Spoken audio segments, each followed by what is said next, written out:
আসসালামু আলাইকুম। সবাইকে স্বাগত জানাচ্ছি আমার আজকের রেসিপি দেখার জন্য। চারিদিকে যে গরম পড়েছে, সবার প্রায় হাঁসফাঁস অবস্থা। আর এই গরমের মধ্যে একটু শান্তি এনে দিবে আইসক্রিম। আর এখন আমের সিজন চলছে, এজন্য চিন্তা করলাম আম দিয়ে আইসক্রিম তৈরি করি। তাহলে চলেন ঝটপট বানিয়ে ফেলি ম্যাঙ্গো আইসক্রিম। এই ম্যাঙ্গো আইসক্রিম তৈরি করতে আমার লাগছে আম। আমি এখানে 3টি আম ধুয়ে নিয়েছি। এবার আমি আমগুলো কেটে নেব। আমি আম এভাবে টুকরো করে কেটে নিয়েছি।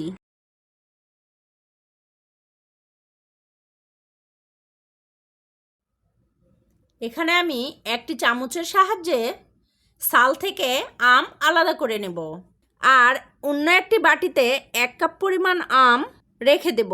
এটা পরে আমি আইসক্রিমের সঙ্গে মিশিয়ে নেব। আর বাকি আমগুলো আমি ব্লেন্ড করে নেব। আম ব্লেন্ড করা হয়ে গিয়েছে।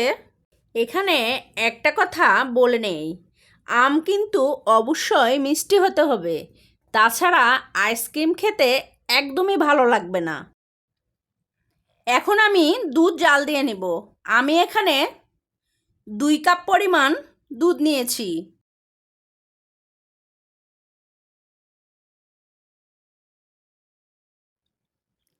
এবার দেব 1/4 কাপ পরিমাণ গুঁড়ো দুধ।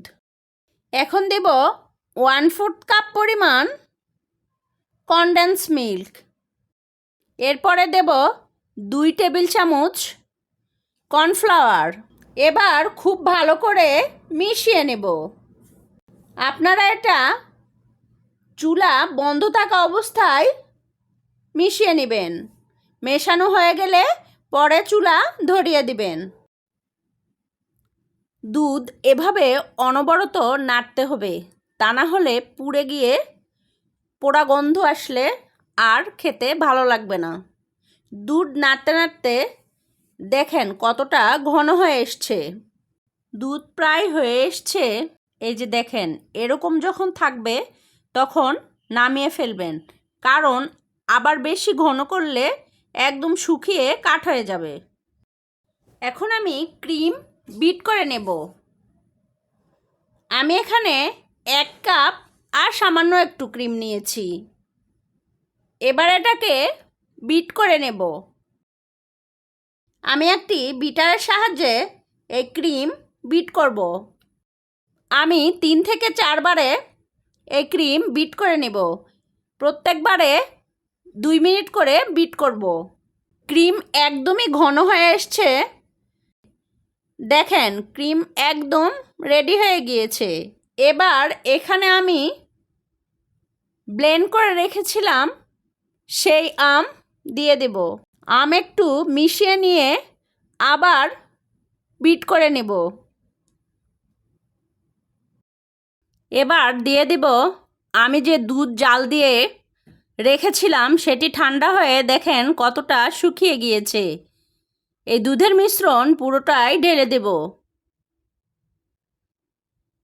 দিয়ে এটাকে সামান্য একটু বিট করে নেব।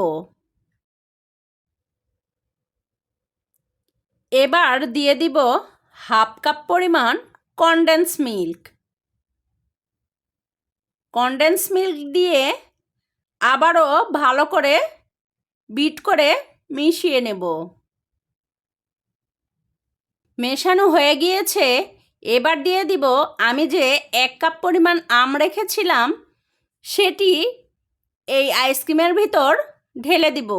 দিয়ে সামান্য একটু আলতো হাতে মিশিয়ে নেব। এবার আমি একটি এয়ারটাইট বক্সে আইসক্রিম ফ্রিজে জমতে দিব। এটা 8 থেকে 10 ঘন্টার মতো ডিপ ফ্রিজে রেখে দেব। অপেক্ষা করছি 8 থেকে 10 ঘন্টা। ফিরে আসলাম 10 ঘন্টা পরে। চলেন দেখি আইসক্রিম কেমন জমেছে। দেখেন আইসক্রিম একদম জমে গিয়েছে, কিন্তু এত গরম পড়েছে যে আইসক্রিম বের করতে কি না করতেই গলে যাচ্ছে। এবার আমি একটি স্কুপারের সাহায্যে আইসক্রিম উঠিয়ে দেখাবো। দেখেন আইসক্রিম কতটা সফট হয়েছে সেটা দেখেই বোঝা যাচ্ছে, ঠিক যেন দোকানের মতো। এটা খেতে কিন্তু অনেক মজা। আমরা যদি বাসায় এত ভালো আইসক্রিম তৈরি করতে পারি তাহলে দোকান থেকে কেন কিনবো? আশা করছি আমার আজকের রেসিপি আপনাদের ভালো লেগেছে। যদি ভালো লেগে থাকে তাহলে আমার চ্যানেলটি সাবস্ক্রাইব করে আমার পাশে থাকবেন। সবাই ভালো থাকবেন, সুস্থ থাকবেন আর আমার জন্য দোয়া করবেন। আল্লাহ হাফেজ।